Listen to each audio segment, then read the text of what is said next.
as I go chasing the dawn.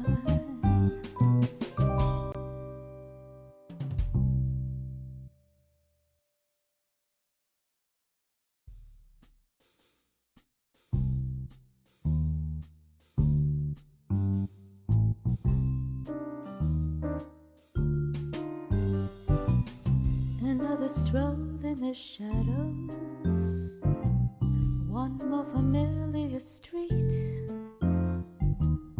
It seems that history is bound to repeat. That's how my destiny's drawn.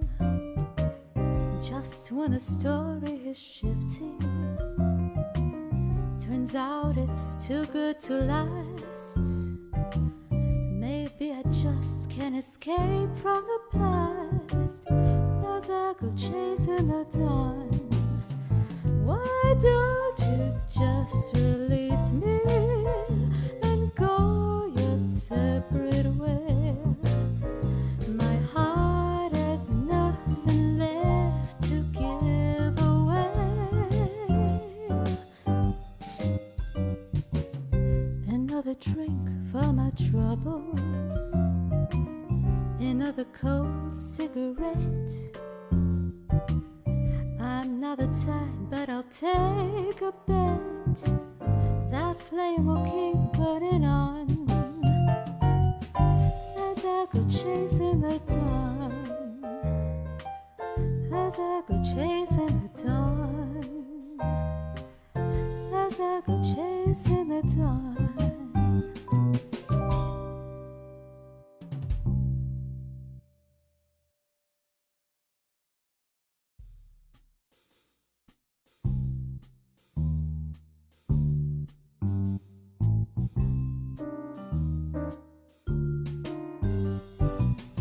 Another stroll in the shadows, one more familiar street.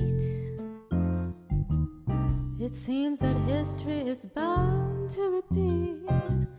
That's how my destiny's drawn. Just when the story is shifting, turns out it's too good to last. Maybe I just can't escape from the past as I go chasing the dawn. Why don't you just release me and go your separate way? My heart has nothing left to give away. Another drink for my troubles, another cold cigarette. I'm not the type, but I'll take a bet.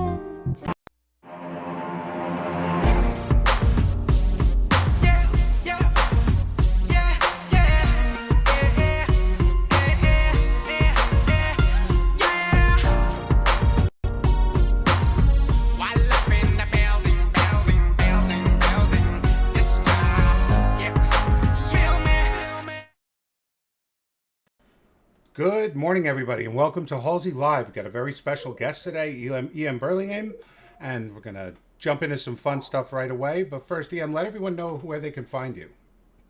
Yeah, so E.M.Burlingame.substack.com, on Amazon, and Twitter, of course. X, whatever we're going to call it. X Twitter. X Twitter, whatever we want to call it these days. Okay, and everyone knows you can find me. Both of our links are going to be in the description on the YouTube and in the Twitter. But let me jump right in, because I was just in a space and people were saying, "Will you please ask EM this?" And I was planning to anyway, but I figured, okay, this is what everyone wants to hear. What do we do about Islam? That is the question that everyone wants me to ask you, because we were arguing before. Someone was saying that we should be filing lawsuits in order to get Islam to lose their status as a religion, that they're a subversive political movement. I personally think this is a really bad idea, but what do you think? Yeah, I haven't even had breakfast yet, man. I wasn't going for these hard questions early. I'm out here in the West.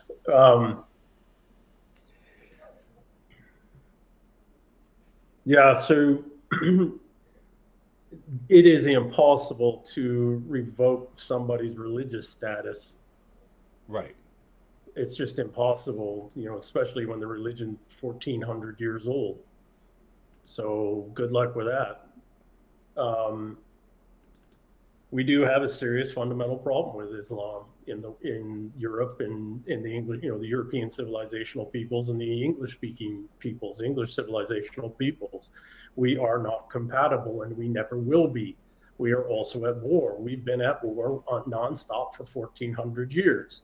We Right. kept beating them with our armies, so they found other ways to do it. Use their oil money with the help of our financialists to buy everything, including politicians and judges and sheriffs and district attorneys and everything else. So how well is those lawsuits going to do anyways, even if you were to try and do that? What you can do is you can legally remove the legal status of certain elements of the Islamic world who are doing things that would justify the removal of their nonprofit status, their non-registered agent status, all that kind of stuff. So there are things that we can do there, but the honest, Aren't we we just are at throwing war. like a pebble at a problem that requires Yeah, a we boulder? are at war with Islam. They are completely replacing us. They know what they're doing. They're doing it on purpose, and they're doing it with the complicits of our own financialist investors, bankers, the money on money people, and all of the bureaucratic infrastructure that they own. See, the problem is not the Islamic people. They need to go, or we're going to Hmm. have, as Alex Kraner says, ant jars for the next 1,000 years in our own communities and countries. That's why they're being flooded into our countries, aside from all the other rent seeking and all the other things. So they have to go, but the real enemies are the ones who brought them here in the first place. And For that's sure. what we have to deal with. And if we're going to do lawsuits, that's the lawsuits we need to go after. That's the status we need to revoke. Those are the people that need to be ruined financially and removed from polite society. Because they brought in the Islamists in order to specifically destroy our Correct. country. Yeah, Well, I mean, not that I not the think has a country. They're not basis.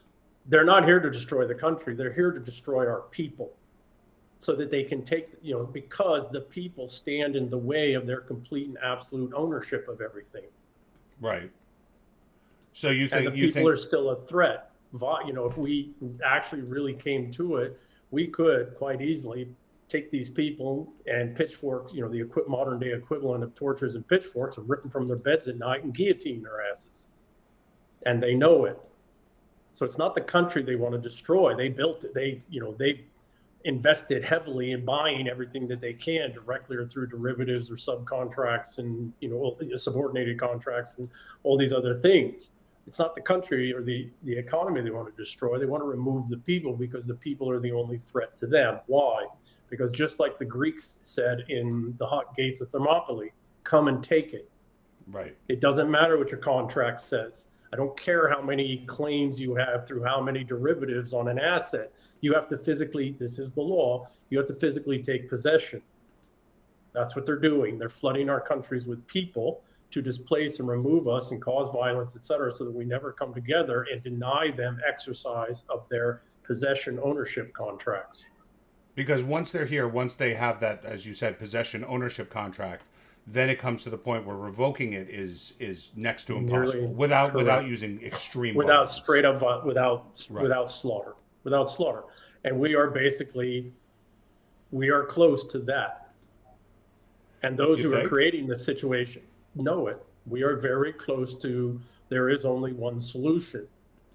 And here's the thing, they want us to do it because they think, if we succeed, then they can use our guilt and shame for being so racist, bigoted, murderous, the way they've kept the Germans down, because the Germans were not Nazis. There were some German Nazis, but the Germans who killed and died in great numbers were common, average, everyday people. And they kept them down and controlled them for the last 80 years with this guilt. Mm-hmm. That's a pattern. This is what estrogens do. Or we'll lose and then we get wiped out and they win. Which is exactly fine with them. Like, I mean, I have a Either problem with either people outcome. assuming they're not okay with Yeah. that. No, either outcome. No, in fact, they want us removed and destroyed. Why? Because the people they're flooding in here are not the strongest, best, brightest people, except the ones that they're putting in through Wall Street's and control of boards in as the heads of the CEOs of all of our major entities and companies. Most of those are what? Indian, Right. Increasingly Indian. In UK, all across the English-speaking world. So I Those guess are the only. Go ahead. I guess I have another question for you, because I get into this a lot, like in my spaces, and there's a lot of disagreement on this. Do you believe that India is doing the same thing as Islam? Like, do you believe they have the same, like the idea of taking possession?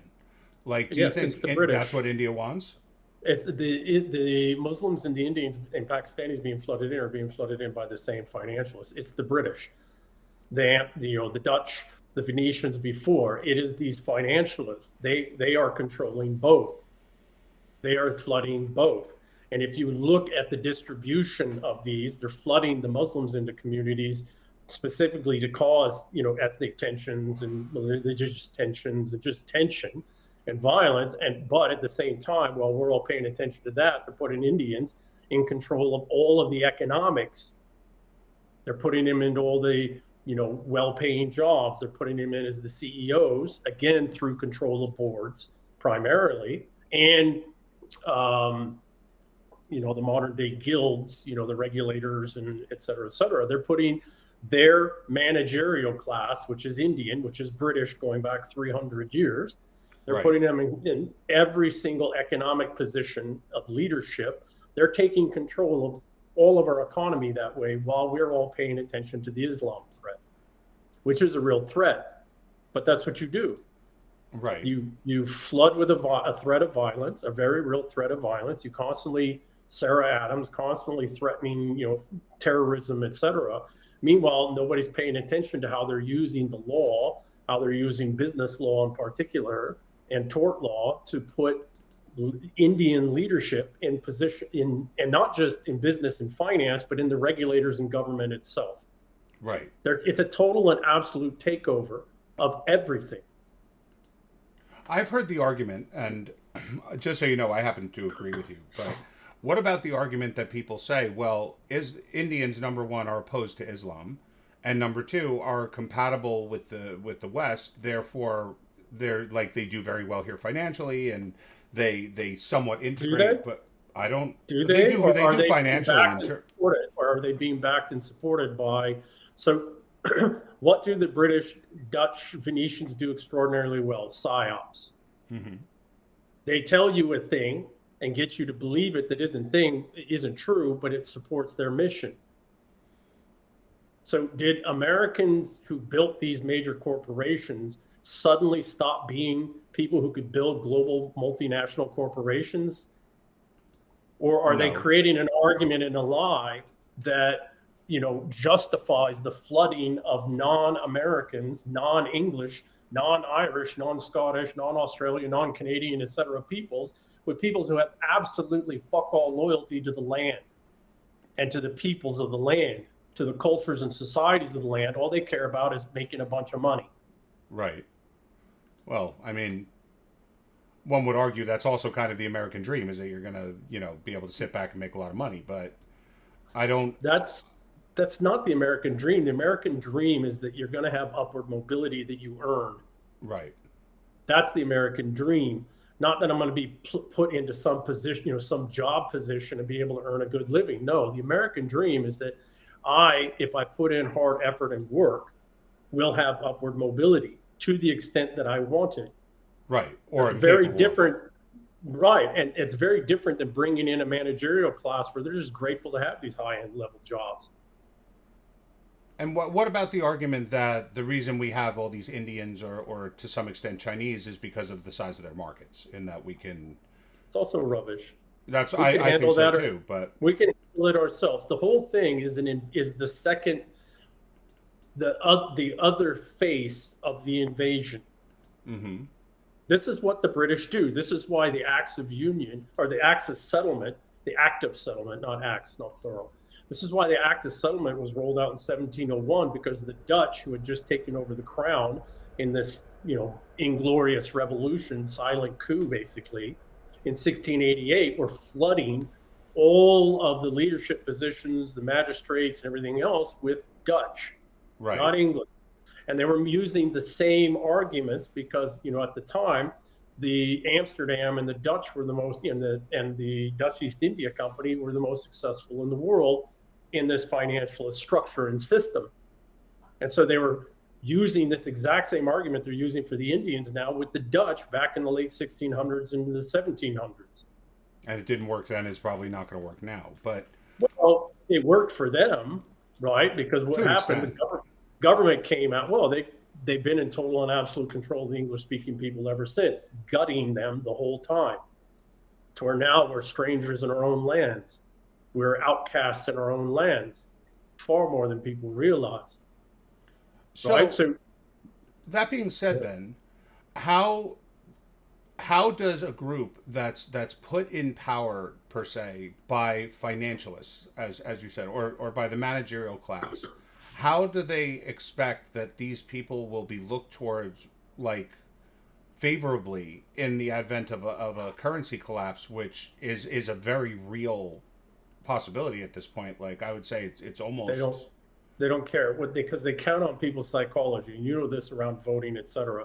In a crisis, people hunker down and keep the management that's in place. Right. They rarely ever throw that management out. Now, again, back to the financialists.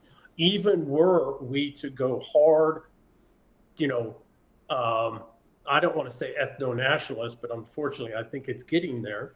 Right. Even if we were to go hardcore ethno-nationalist and actually kick these people out and kill a bunch of them, the financialists still win. Why is that? Because unless we go to the extent of Russia in the late 90s into the 2010s, or we go China in the 2010s to now, where we do the hardcore thing and get rid of people and kick these financialists out, et cetera, the financialists just use and this is the problem we have as English-speaking peoples. We are a conscientious people by nature. We are an inclusive, and I hate that, not in the die sense, but we are an inclusive people by nature, because from the very beginning, back to Alfred the Great, we were 5 or 6 major cultures and societies mashed together. Right. We are a rules of law-based people, not a rule of force-based people, although we use force to back up the rule of law. So we have an inherent weakness. We are susceptible to guilt and shame. Right. So we're not. So right. But the point is that anybody can be pushed to extreme measures. Well, and that's what they don't. So what they do is they distract you with the threat of violence. Meanwhile, they're replacing all of your actual leadership everywhere with their own people. This is the way it's done. I've seen this in ultra high net worth families from the time I was young, when the husband and the wife went to war with each other, or a brother or sister or somebody. This is what they do. They're attorneys over here attacking you, but over here they're replacing some of your people in the family businesses. And this is a thing that plays out at the scale of wealthy families to nation states, global economic systems. It's a fractal. But that being said, right, again, I don't know how we square the peg of that. You're right. We're an inclusive people by nature. I agree with everything you said on that aspect. But that being said, how do we stop ourselves, let's say, from the inclusivity guillotine that we have on ourselves, where, we can watch our entire society die from what we do in it? Like, is it just popular backlash, or is it? Okay. No, this gets back to the thing. Like the book I wrote, This Our English Civilization. It's why we have got to remember that we are a civilizational people. We have had to fight this out every couple hundred years, and really major fight it out every 400 years for over 1,000 years. We are a civilizational people, and that civilization needs to be retained, sustained, and nobody else can do it but us. And anybody else that's brought in here against our will, or with our will but through deception, must go. And if they won't go, well, then they must be taken out by force. And if that doesn't work, well, then unfortunately I think we get to some real rather unpleasantness. So It's the only way a people ever in history ever survived. there's something I've been noticing happening. Mm. Just, I mean, again, anecdotally, Yeah. but I've been noticing this, and since our first conversation, it's one of those things like I keep my eye out for. Remember, I suggested that you do a collab with Green Beret, right? I had said on Twitter you guys should talk. Like, real good guy. You know, a lot like you. Just With who? Green You said Beret Green Nap Beret. Time is his name. Oh yeah. I've messaged him a couple times, but yeah. Yeah, Or he's I a commented really good stuff guy. I on had it. him on the pod the other day, and he exemplifies what I've been noticing a lot lately, in that soldiers, people who have seen war, who have been to war, people that understand the concept of war, are looking around and saying something isn't right. You know, whether it be on a specific issue like he is with Israel, or whether it be on just a grander scale, they're seeing that something's wrong. That it doesn't take a genius to just look at something and go, wait a minute, 1 and 1 doesn't make 2 in this argument, We're right? way And past that. you think Where we so? are, no, we're way past that. Where we are right now is that we don't know who the princes are that we should get behind and support. And the problem I is would that, definitely agree with that. and the problem on the princes side is that they are gate kept so fucking heavily that they don't know that there is a whole vast pool of men out there, very capable men, the other that would rally to them, right? Rally to the banners. The other problem though is that the vast majority of special operation, I created a meme. Special operations won every battle, lost every war. Mm-hmm. The problem that we have in the special operations community, specifically right now, is that we've just spent 25 years in kinetic warfare. That's a tiny fraction of actual real warfare. And meanwhile, we were out rawing shit around the world. We were losing our own countries because we weren't paying attention, because we didn't develop all the other martial skills like knights had to have. Knights were administrators, managers. They were the magistrates in their own communities, or they oversaw the historically, the warriors, not just soldiers and fighters, warriors had to be 7 elements of power, extraordinarily well-rounded, because they were that power in their community that they were responsible for. The problem that we have in most special operations guys today is they think that at some point it's going to get to a gunfight and we'll just beat them all in a gunfight. Well, one, you're not going to actually win that way, because you have to understand that for every one of you on the battlefield, there was 25 to 27 support personnel and a virtually unlimited logistical system. Support and logistics, you're not going to have that. The other piece is that the enemy knows this. The enemy doesn't want to get to an all-out fight, so they're just going to make sure that we don't ever get there. Mm-hmm. They'll back off, and every time it gets close, they'll back off and give some appearance of some concessions. They'll throw some people out of the country. They'll remove some CEOs. They'll give you the impression that they care. That they care. Well, that they're worried about you, or concerned about you, and they're taking your interest into heart. And meanwhile, they're just rolling out everything else, everything everywhere all the time. It's too vast. The problem is they might get to this, but we might get to a gun battle and win it and still lose everything. Right. Well, I make this argument a lot of times to the people that say, well, if they ever did this, that's why we have the Second Amendment. We would just rise up and whatever. And I say, okay, I'm curious. One question. How are you going to do that without your cell phone? Okay, because just the simplest mode of communications will be gone. Yeah. You can't use a cell phone. They can track you through it. So if you're expecting that you're going to form revolution with a cell phone in your pocket, you're sadly mistaken. Well, they worked out radio systems and all that. Don't go down that pathway. That's all well taken care of. The issue that people have is that they have a misapprobation about how the American Revolution actually went. Mm-hmm. They have this concept and idea that the colonists all rose up. No, it was a small fraction of the colonists that rose up and actually fought across time. And it was the elites, the local princes, and actually some nobles, actual English and Scottish nobles and Irish nobles, who were the ones that actually rose up, signed their name to the Declaration of Independence, and decried that they were going to free the colonies of this British oppression. And they are pledging life and fortunes. Half of them lost everything. Yep. I think a third of them lost their lives. Many of them lost their families, lost, et cetera. So the whole concept and idea that there's going to be this mass American uprising, the Second Amendment is going to, no, that's not how these things happen.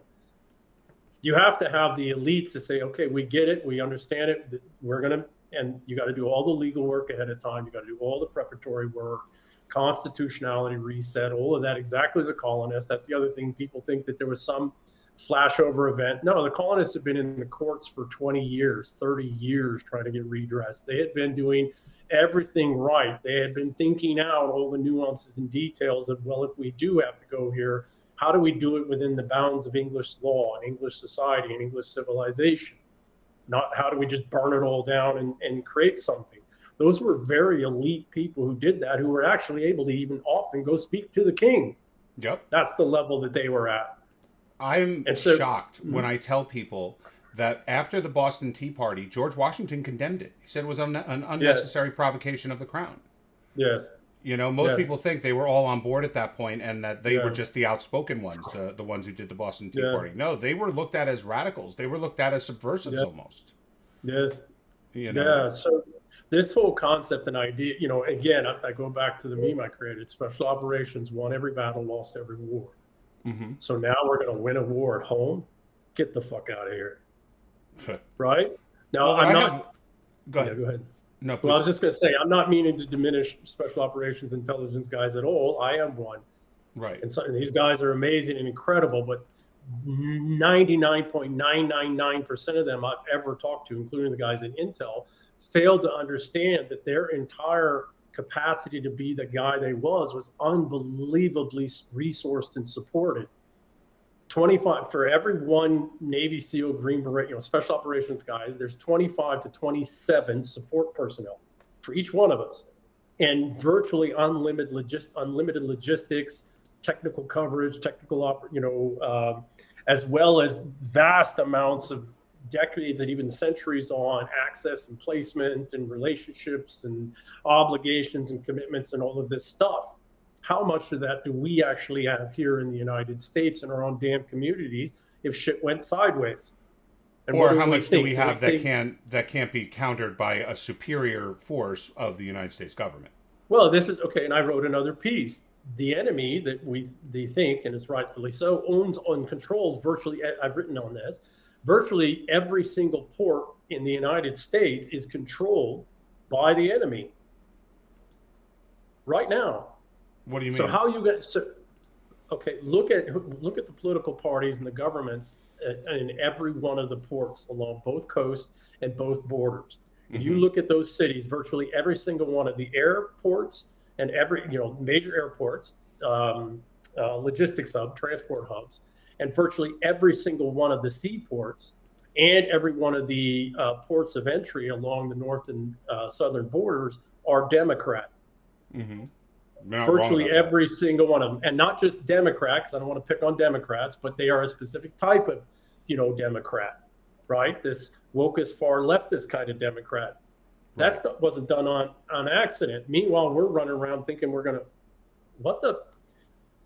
people don't think out. The United States of America only came into being mostly because of the Russians, not the French, the Russians. Because the Russians, Catherine the Great used her navy to make sure that the U.S. could still get resupplied on the sea. Did they? I've never heard that. Very rare. Go look it up. And then her grandson in the War of 1812 did the same thing. Or not the 1812, in the Civil War did the same thing. The Russians considered this a personal English on English fight. And they wanted everybody else in the world to stay out of it.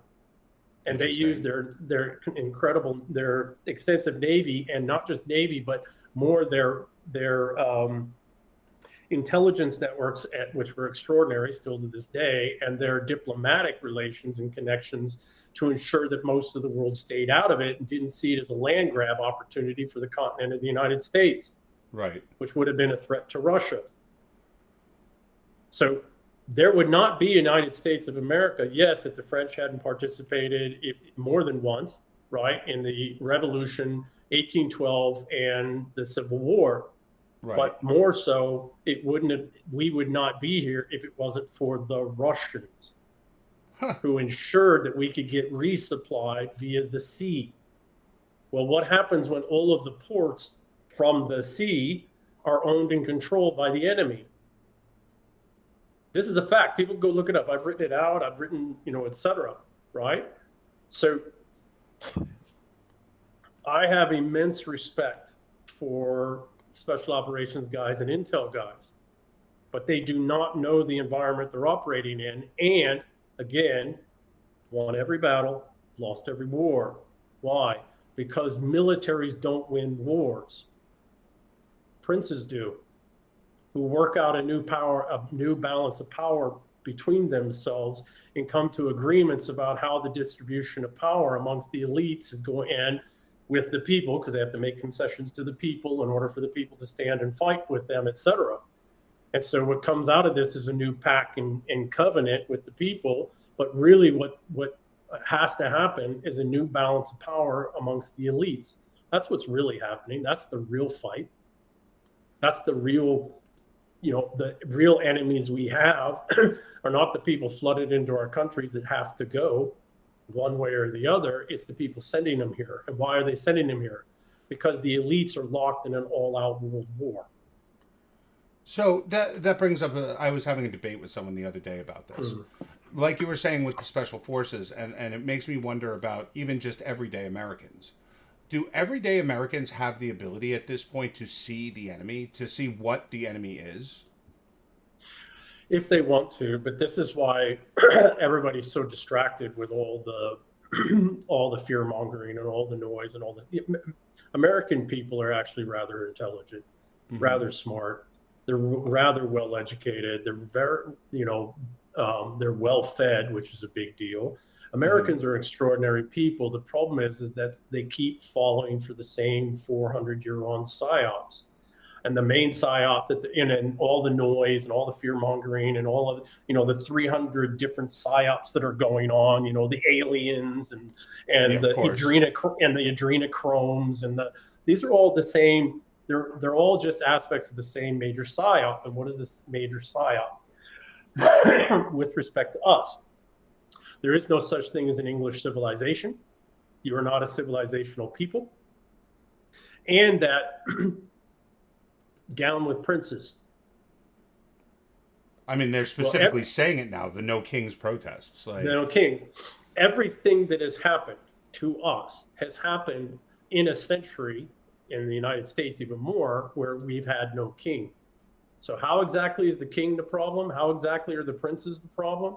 We haven't had one here, any of those in the United States for 250 years, right? We haven't had kings in any king of any actual real power or sufficiency anywhere in the Western world for over a century.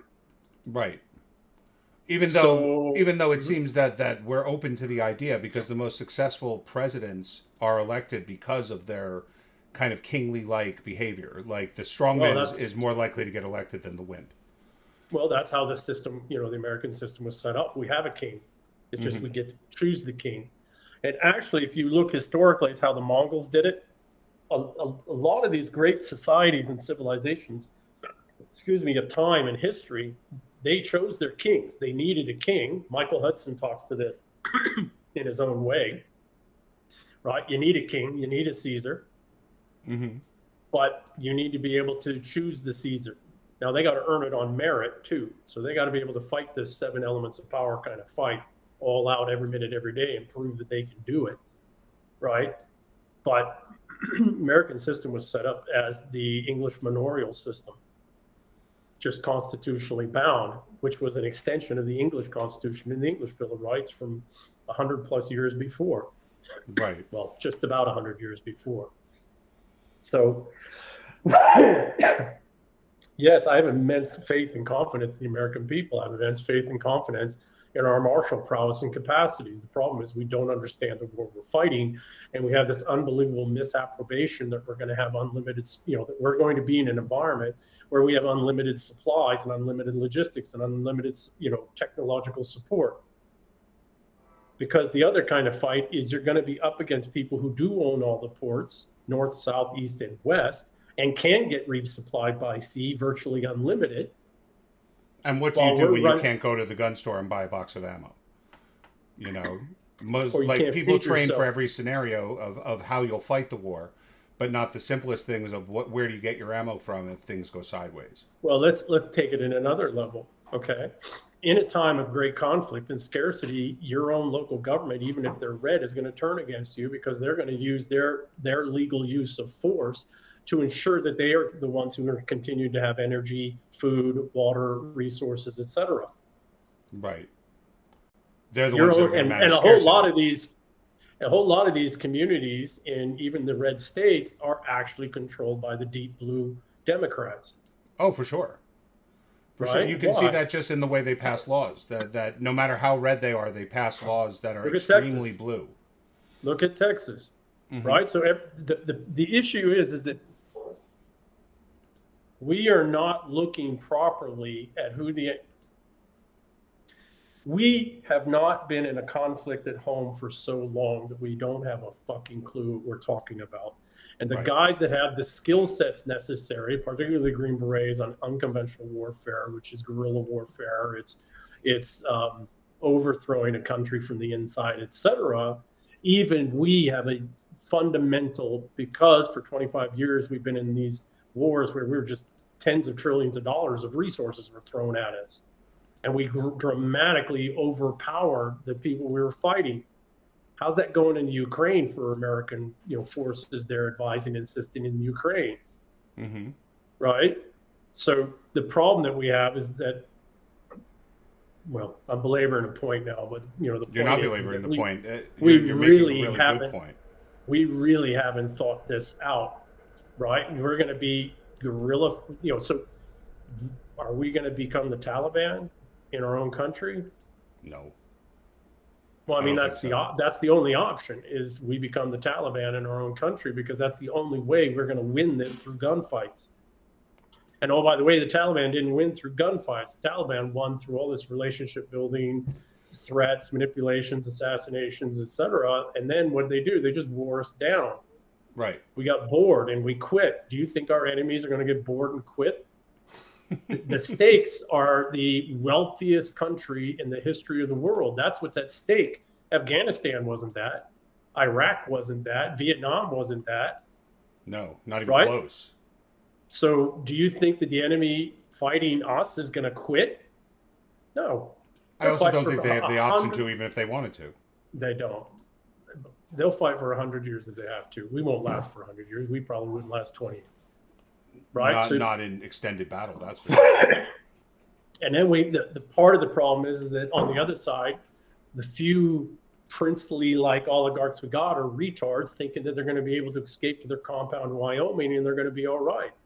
And everything's going to be all right. They're safe and secure. Yeah, man, unless you got a 3,000-person army that you can sustain and support, their families are on that compound too, so they can't be taken, held captive and forced and tortured until some of the members of your inner security team do some horrible things to you, right? So the problem is the special operations and intelligence communities and law enforcement communities have total misunderstanding what the hell they're dealing with, and the princely elites have a total misunderstanding of what they're dealing with. And meanwhile, what's happening? We continue to get flooded. Our bureaucrat, all of our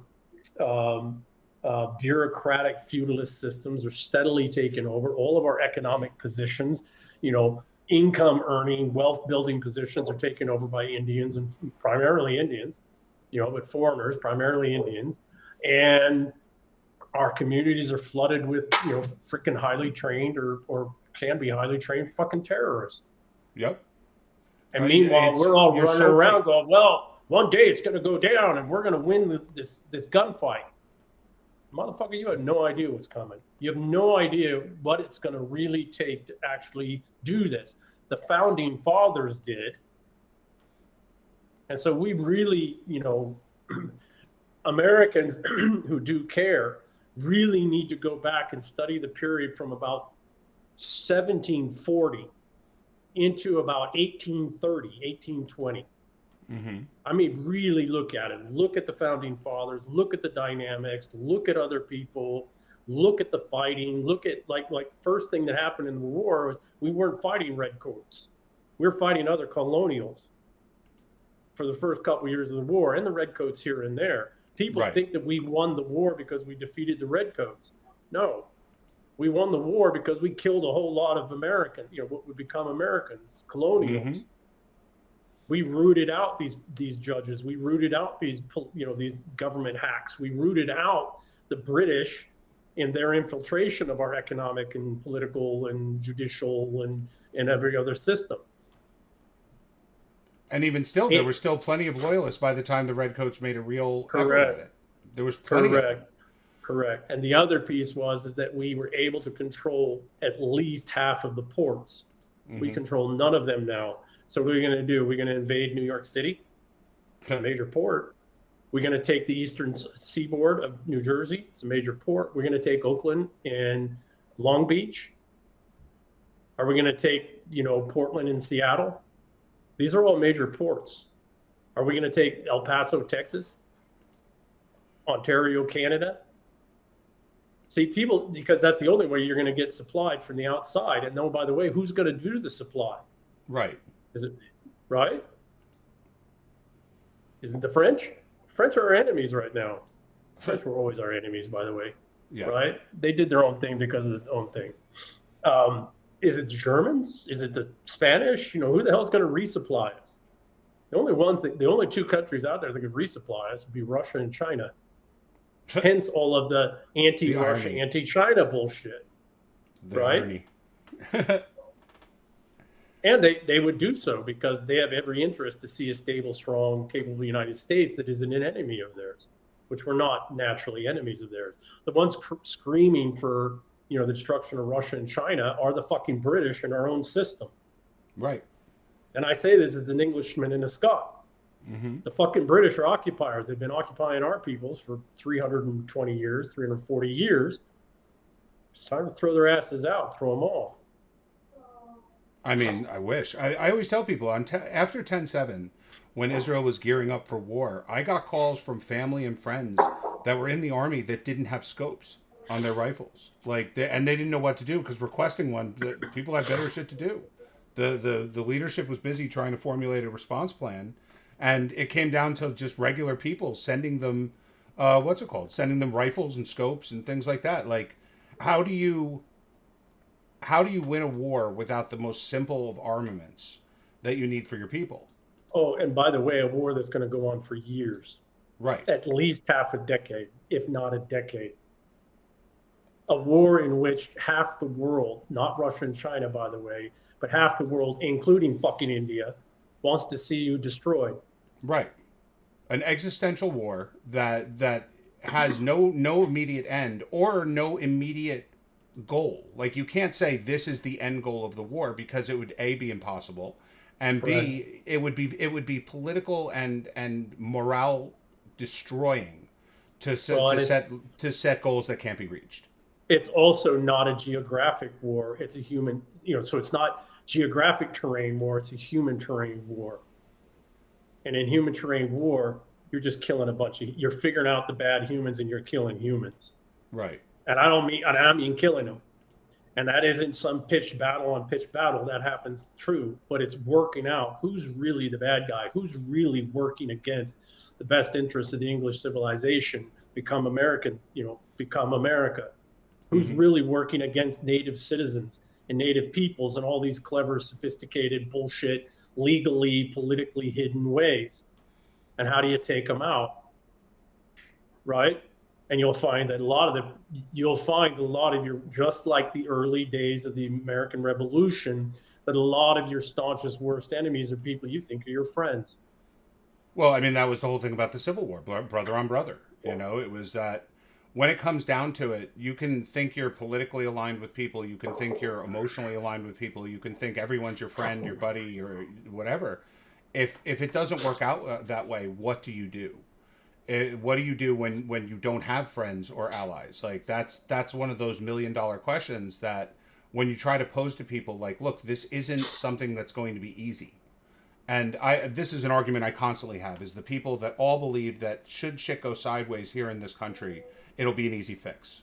right? That they'll just be We're able just to, going to shoot our way. We're just going to yeah, shoot our way out. No, which it is doesn't work that beyond way. nuts. We should. Well, you want an example? Again, we spent what 20 years replacing the Taliban with the Taliban at a cost of what $7 trillion. Yep. We spent 20 years replacing the Viet Cong with the, well, not replacing the Viet Cong with the Viet Cong, but ensuring Viet Cong took over the whole damn country at a cost of about $1 trillion.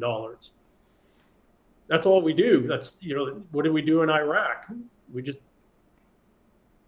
replace, the Ba'athist with the Ba'athist. We just replaced the Ba'athist with nobody really. Well, we replaced the Ba'athists with everybody the Ba'athists were trying to keep down because maybe the Ba'athists were right about them. Maybe not everything. I would say that the Ba'athists, I don't think there's a problem with a political group having opposition political groups and being able to say these people are our enemies. Like it seems to be something that abstractly people automatically are against when they say, well, this group are a bunch of pieces of shit, so how could they be so hateful? Yeah, you have to have it, or you don't have a check and balance on runaway power. You don't have a check and balance really on estrogenic power, which is lies, deception, misdirection, right? Manipulation, all of that. So, I still do. I'm not a pill taker, right? Red, black, blue, white, whatever. I still have immense confidence in the Americans because the Americans have been through this not just once. We've been through it 3 times before as Englishmen, going all the way back to the 800s and really going all the way back before that to Rome when Rome first arrived. We go through this every 400 years, and so far we're still here. This one's very different because this is the first time that we've allowed this flooding of our country and our nation, of our economies, et cetera. It's also the first time hang on one second. Sure. You getting your card for the mountain? Yeah, and we're taking photos because we couldn't take them yesterday. Okay. All right, sorry, ski pass of stuff. This is the first time that we are riddled throughout everywhere at every level within our own country. Now, maybe the last time we were like this was the time of the Viking invasions in the 700s into the 800s, and that was a real fight. That was a real knockdown, drag-out, slug fight going over a century. Right. We're probably closer to that now than we are any other time. The Magna Carta time, the English constitutional time, etc. But I have immense confidence in the English civilization to recover and restore itself. But we've got some really hard things ahead of us that go way beyond gunfights. And by the way, back to the Second Amendment, all the gun owners, 90% of those gun owners will never use a gun to kill another human being. They wouldn't be able to if they wanted to. It's the most outspoken ones that wouldn't be able to do anything. I tell that to people all the time when they say, why doesn't Israel just glass the entire strip and kill everyone in it? I said, because they couldn't. If you gave the most soldiers, if you gave that order, they wouldn't be able to do it even if they wanted wouldn't to. do it. Correct. This is the truth and reality. Your protector class who are capable of doing that and carrying the burden of it is never more than 3 to 7% of a population. Right. Never. Even in the 3 to most 7% has to be pretty radicalized in order to do it. Well, they don't need to be radicalized, but they need to. It's not radicalized. That's not true. Let's not fucking put that out there in the consciousness. What they have to know is that there's no other way. What they have to, for us English-speaking peoples, we have to know that there's no other way, that there is no other alternative. And again, Americans particularly, have got to go back to the American Revolution and see all of this incredible effort and work the founding fathers and others we don't know the names of did to try and solve the crisis with the court of the crown for 50, 60 years, and we're not unable to do so before it went to, okay, we are committing to the use of violence. For me, it's how does that trip hammer get tripped? That's to me like the biggest argument. We can't say. Yeah. We don't know. But here's the thing. It can't get tripped if the warrior class and the princely class don't fucking come directly together. The princely class doesn't tell their gatekeepers to sit down and shut the fuck up. and start bringing in some of the warrior class, and the warrior class doesn't better start thinking like princes themselves. Right now, most of the warrior class is thinking like the hired help, like mercenaries.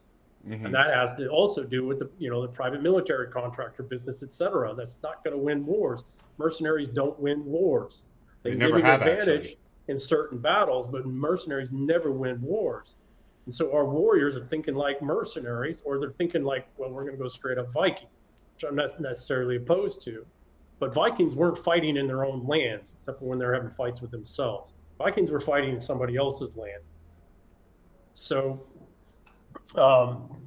the princes, the few princes we have got to stop listening to their private military contractor security teams and start reaching out to real fucking warriors who think like princes and conduct themselves like princes and understand all of these complex 7 elements of power. And on the other side, more of the warrior class needs to start fucking thinking like princes and understand the 7 elements of power and the fact that we're not fighting geographic terrain warfare, we're fighting human terrain warfare. And how does that work? And what does that look like? If that happens, which it has, because until just about 150 years ago, even here in the United States, princes and the princely class and the warrior class were tightly wound together. Right. They were tightly interwoven with one another. It's only been in the last century, really since the Civil War in the United States. It's only been since World War I in United Kingdom, in the English-speaking world and the European worlds, that direct relationship has been severed, and it's been outsourced to government. Well, governments did that on purpose. The financialists did that on purpose so that the princely class wouldn't have their own fucking armies and their own intelligence capabilities, and so that the knights, the knights and men at arms didn't design and prepare and organize themselves in defense of a prince. So who are our princes then? Who's our next savior? Well, savior's the wrong word. I know. I'm savior's not the wrong. But... Yeah, I don't know. This is the thing that I pay attention to every single day. It's what I'm thinking through and writing. I woke up 3 this morning thinking about a nuanced wrinkle of, the matriarchs, and the real problem we have is not the princes. The real problem we have is the princesses, the matriarchs, and how diluted and disconnected from reality they are, because the warriors, the knights, used to be the champions of the wife. They were the princes, or the noblemen's or the king's men, but they were the champion of the wife, or the mother or the sister or whatever, whoever is the dominant matriarch. Right. And so we've lost that. And it isn't so much the warrior class men, because we still think in that way. It is the matriarchs that don't think in that way anymore. They think everything can be outsourced and bought and paid for, contracted. And they've forgotten that the only ways in which their families were truly wealthy and safe is they had men, capable men, that they bound to their family through marriages. I mean, that's historical power. This is, okay, you're a Jew. This is how the Jews do it. It's why the Jews are still around. It's why the Jews still have so much, because it all goes down the mother's line. And what do the mothers do? The mothers make sure that their daughters, more than their sons, although sons too, but their daughters more bound with a good, capable guy. It's true. You're not wrong about that at all. You'll see Jewish men get divorced at far higher rates than you'll see Jewish women get divorced. Mm-hmm. It's true. I've talked about that before. It's 100% true. Yeah.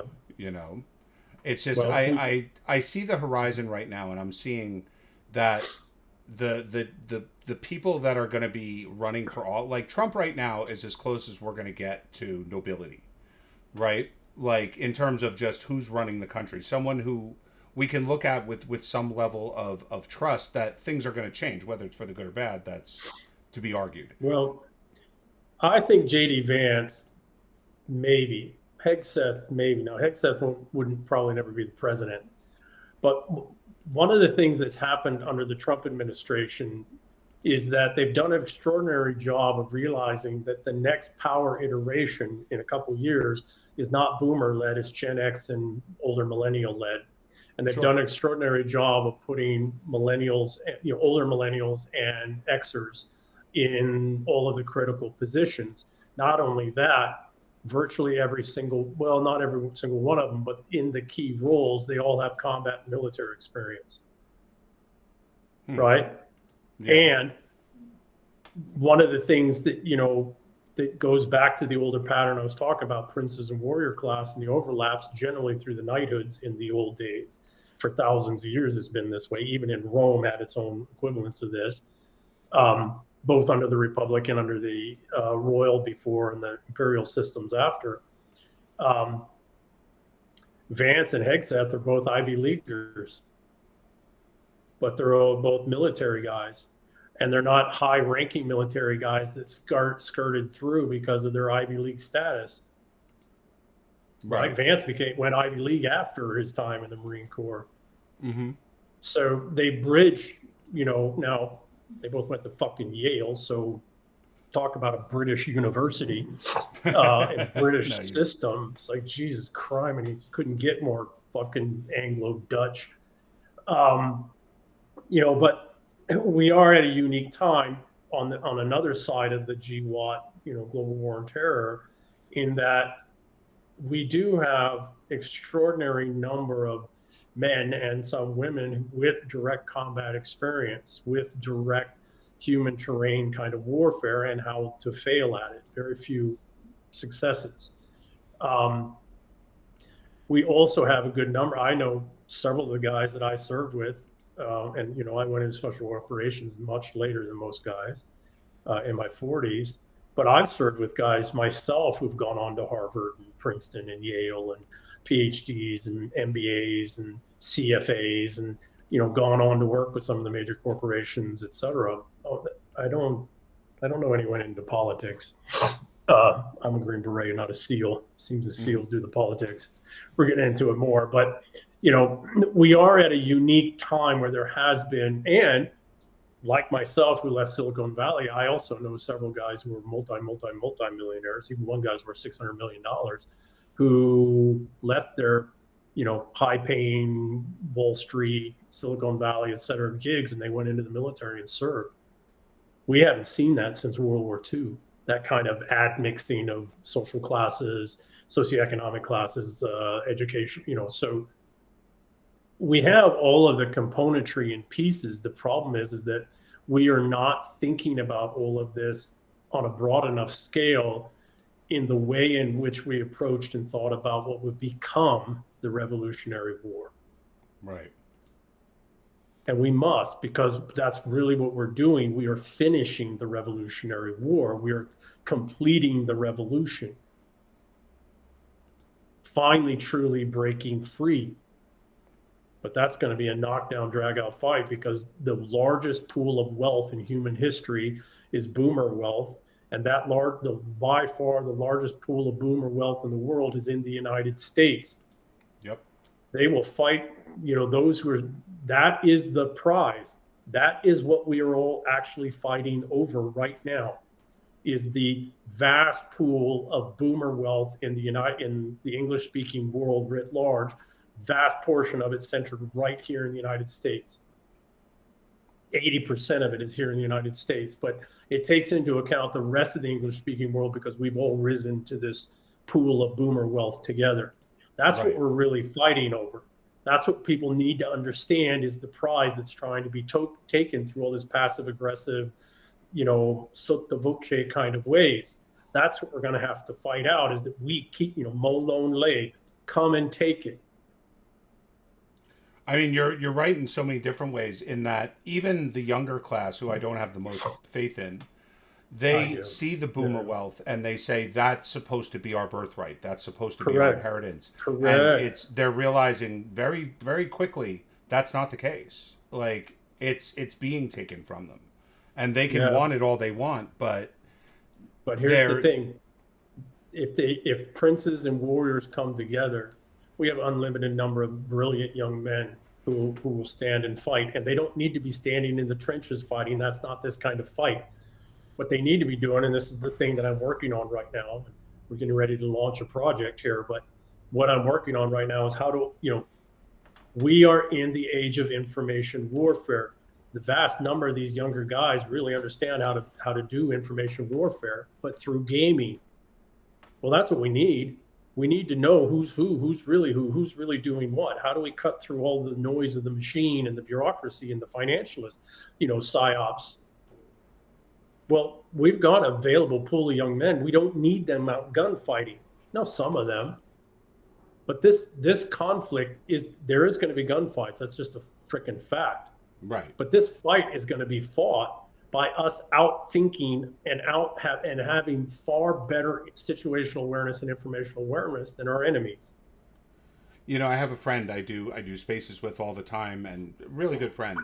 And it's funny because like you just connected the dots. Then we'll close this down because we came to the end. But he always is making comments about military hardware and military fights and stuff like that.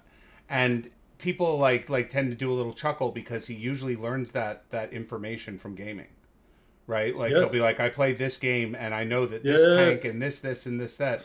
And me being like a nerd that knows about these things, like I'll tell him all the time, I'll be like, it's funny, you're dead right. It's not that just that it was in the game, like that's actually the truth. And it's amazing what people can learn from these things. Well, and think about all the sneaking and peeking games. Think about, so what we need to understand, and we can close on this because we're getting ready to launch our own alternate reality game now, specifically to help around the book, A Modern Knight's Guidebook, around the novel Ezra Burns, The Art of Being Man, etc. What we need to understand is that the young men from teens all the way up into their 40s, and even some of us Xers who are video game players and help design and write and create some of these games, we are already, and we've got 25 years of war, no shit, dirty war, irregular warfare under our belts. We know how to fight this fight if we just reoriented ourselves away from thinking it's a gunfight and started to realize, or strictly a gun. Well, that's a better term. And also realizing the reason that we've lost is because we weren't properly using the capacity, the full spectrum warfighting capacities we actually do have. We could win this war in 3 to 5 years, doing it through superior intelligence. This is the other reason why they're coming out with Palantir and the Panopticon Con, which I've written on, is they want us to believe that the machine is vastly more intelligent than we are. I've used Palantir. It's trash. I know other people say exactly the same. Palantir only works for the Palantir analyst, and for the Palantir analyst, it's a solid tool. But what makes it solid? Palantir hires really the best analysts that there are, and that know and who know and understand how to use the tools of Palantir because they get steady and regular training on it. But the only value in Palantir are these very expensive analysts that come with Palantir. Palantir itself is trash. Agreed. It's the best of the trash. I'll give you that. Right? So the point is that we need to accept and understand that the only real asset of a land is its young men who are willing to fight for that land. Well, now we're in informational, where 99% of the battlefield is information warfare. Holy shit, we couldn't have better trained young men. They grew up in the games. They grew up in this informational stuff. They grew up in the Panopticon and the bullshit. And they're already seeing through it on their own. I'm watching it with my Gen Z kids. They're like, they can see bullshit a mile off. They can see somebody trying to manipulate or in an instant. We couldn't be in a better position. Never thought about it that way, but you're not wrong. You're definitely not wrong. And what do? What do the princes have to do? Well, they don't have to field, physical armies. They need to use these sophisticated funding mechanisms through social media and other things to make sure that the right guys are getting promoted and can earn a living. Instead of all these psyops, like the brilliant thing that Elon and them did. They did it on purpose specifically for this reason, where now you can look at somebody's profile and see where they are in the world. It's been the most beautiful bloodbath I've ever seen. Bro, literally. I love it. I love it. But so this is the point I'm getting at, right? Yes, there's going to be gunfights. Yes, we need to be very capable, but we also have to be very surgically precise. very surgically precise. Well, we have the guys that can do that. That is the special operations guys. It is some of the tactical unit guys. It is some of the intel guys, etc. But the vast majority of the war is never going to be a gunfight. And in order for us to be surgically precise, and this is the work I did, it's called fix work. We need to be able to make sure that we're targeting the right people for the right reasons, and we got all the evidence and all the supports and all the, you know, structure and logistics and the messaging and all this other stuff lined up, so that if we do have to do some surgically precise, violent thing, we do it right. And that we win. I mean, well, that's how you win. How you win is you use surgically precise violence correctly. We've been using surgically precise violence incorrectly, and that's why we spent trillions and tens of trillions of dollars and lost every fight. Again, you're not wrong. I have no reason to tell you you're wrong. You know, and I think that's what people, I think that's what angers people, is that for every fight we get in, we struggle to even define what victory is, and we struggle to tell people, you know, what we did as being a valid win or a valid anything, because in the end we just seem to lose. That's just what we're good at. So, like you said, replacing the Taliban with the Taliban. And we do need to close out here, but the rally cry right now for us, right? So for our forebearers, Americans in particular, but English long before that, Americans wouldn't have ever happened if it wasn't for the English before, for, you know, 600 years, 800 years at that point. The rally cry of the revolution was not, you know, taxation. The rally cry of the revolution was no taxation without representation. Yep. That was the cry. That is the same thing that we're dealing with right now, is we're dealing with predation, taxation only being one part of it, with zero representation. That's the rally cry. Yep. The thing that we're fighting over now isn't the land, right? Isn't the colonial land and the wealth of the land. What we're fighting over now is the boomers' wealth and all-out global attempt to steal it from us. That is the asset that we have to win. That's the asset that we must preserve, right? Just like the colonists preserved the land, we now have to preserve everything that's been built on that land, because the boomers' wealth is a direct extension of all the wealth that's been created on this land going back to the revolution. Yep. 100%. That's the asset. The rally cry is the exact same one our American ancestors fought and our English before. No taxation, no predation, but no taxation without representation. Because that's what's being used to steal the boomers' wealth right from in front of us, right from under us. Right? And that boomer wealth is not boomer wealth. That's the other thing. We need to get over that bullshit. That's American wealth, motherfuckers. Yep. That's English wealth. That's Irish wealth. That's Scottish wealth. That's Welsh wealth. That's Canadian, Australian, New Zealander, South African, fucking Zimbabwean wealth. That's the wealth of the English-speaking people going back 1,000 fucking years. Yep. And no one's making that case, but more and more people are understanding that that is what it's about. That's why even when people suggest things that under our current system would be a good idea, like, as I said, the 50-year mortgage, that helps people. There's nothing wrong with that. Most mortgages are that long anyway, because you refi at some point to pay off expenses. Yeah, but people understand it's a Band-Aid to make you turn away from the fact that what the boomers accumulated and what the boomers put away for us, for the people that are supposed to inherit, has been looted and is continuing to be looted. Okay. Halsey, beautiful. Let's end on this. You just brought up a point that is absolutely essential for fucking people to understand. Stop hating on the boomers. They saved. And they built up the largest pool of wealth that has ever been built up in human history. And they didn't do it by pissing it all away. And we need to respect the fuck out of them for doing that. Mm-hmm. Yes, they had different systems and structures, etc. But the key piece is, unlike every other fucking nation and country and people out there that constantly stay in poverty, our aunts are still very much alive and with us. Parents and grandparents sustained their wealth, managed their wealth, maintained their wealth, lived modest lives comparatively. They didn't piss their wealth away. And that's why there is this vast pool of wealth to, I look at my adopted parents. They've worked their ass off every single day since they were young. They're now retired and they live, they're not rich, but they live comfortably and they earned every bit of it. And even in retirement, they're still modest. They still live modest. They still live carefully. Right? So we need to thank the boomers for building this wealth. We need to thank the boomers for not squandering it. That's the better term. And then what we need to do is we need to stop calling it the boomer wealth. It's the English wealth. It's the wealth of our civilization that's over 1,000 years old. Yep. And we need to stand and fight. And that fight is going to be some gun battles, but they need to be surgically precise. Well, how do you have surgically precise gun battles? Young men dig in and really figure out who's who and who's what and how the world really works. Yep. And the princes, nothing truer has ever been said.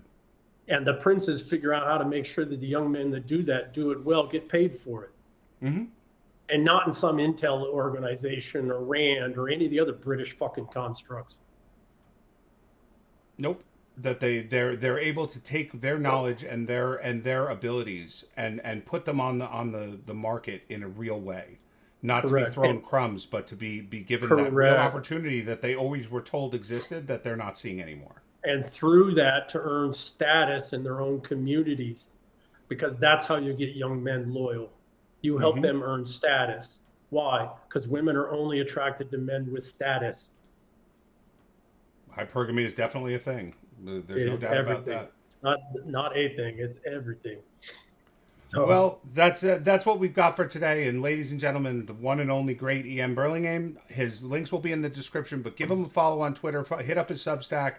Make sure that you give this guy support, because without people like him, we are not going to make it. Thanks a lot, E.M. I really do appreciate it. Take care, Halsey. My fellow Americans, tonight I'm speaking to you because there is a growing humanitarian and security crisis at our southern border. In all honesty, a border wall or steel slats won't work. But great bodies of water will separate us from the horrible Mexican rapists. Introducing the 2019 Trump Great Border Moat. Stocked with the most aggressive penis fish, incredible man-eating alligators, and unbelievable genetically modified moose-cocked rape dolphins, as well as flying, migrant-eating sharkfish. So incredible. I swore to protect our country, and that is what I will always